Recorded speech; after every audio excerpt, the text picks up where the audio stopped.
Estamos en el Bibliotecón y el tema que veremos será las condiciones naturales de América. El espacio americano presenta una gran diversidad de características naturales, varias formas de relieves, climas y ecosistemas. Esta diversidad se debe, entre otros factores, a la gran extensión del continente. Sin embargo, como el Ecuador atraviesa América del Sur y las cordilleras de mayor altura, se ubican al oeste las condiciones naturales de América del Norte, que son muy distintas a las de América del Sur. Relieve, factores internos y externos en la formación del continente americano. El relieve terrestre es la forma de la corteza terrestre en la superficie, tanto en las tierras emergidas como en las tierras sumergidas, que se conocen como relieve submarino. Existen dos tipos de procesos que modifican el relieve: los factores internos o endógenos y los factores externos o exógenos. Los factores internos o endógenos son las fuerzas provenientes del interior de la Tierra que dan origen y forman al relieve y actúan a lo largo del tiempo. Los factores internos dan lugar a dos tipos de movimientos: los movimientos orogénicos y los movimientos epirogénicos.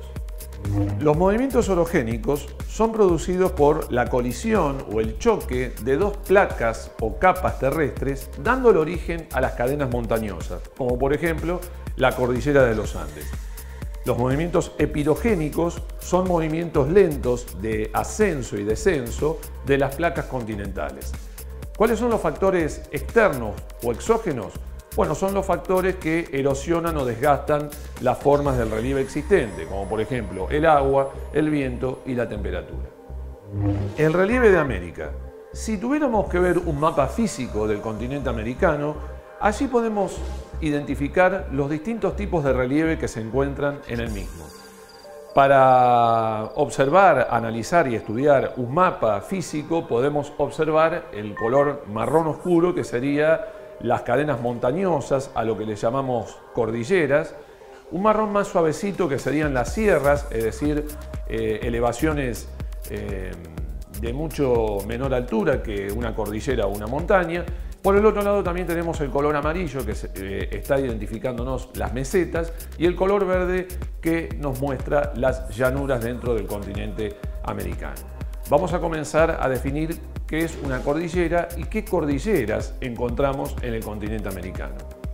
Las cordilleras es una sucesión de montañas entrelazadas, son las montañas de formación más reciente y por lo tanto las más altas, ya que han sufrido menos la erosión. Surgieron en el período terciario de la era cenozoica como consecuencia del plegamiento andino.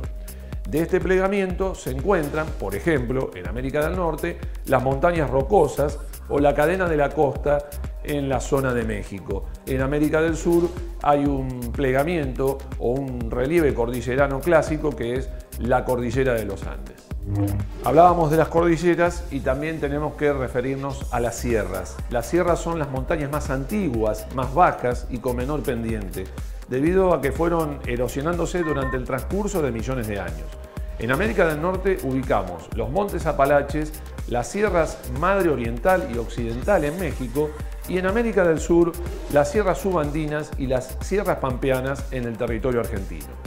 Pasamos a las mesetas. Las mesetas, que ya dijimos que las identificamos con un color amarillo en el mapa, es una superficie relativamente plana, elevada sobre el terreno circundante. Las mesetas se originan por ascenso y descenso de bloques de rocas. La mayoría se ubica en los llamados macizos precámbricos. Estos macizos precámbricos son los macizos más antiguos que se originaron dentro de las eras geológicas, es decir, las eras en la historia del origen de la Tierra. La mayoría, entonces decíamos, se ubican en estos macizos, y en América del Norte encontramos el escudo canádico y en América del Sur encontramos los principales macizos: el macizo de Guayana o de Guyania, el macizo de Brasilia y el macizo patagónico. Con respecto a las llanuras, decíamos en un principio que se las identifica con el color verde en un mapa físico del continente americano. La llanura es una superficie plana de tierra, a menudo de gran extensión. Las llanuras se forman por la acumulación de sedimentos erosionados en otras regiones. Son los relieves más nuevos, formados en el período cuaternario, y dependen de la acción de los procesos externos. En América del Norte encontramos o identificamos una llanura clásica o principal, que es la llanura del Mississippi, y en América del Sur encontramos la llanura del Orinoco, la llanura del Amazonas y la llanura chaco-pampeana en nuestro territorio.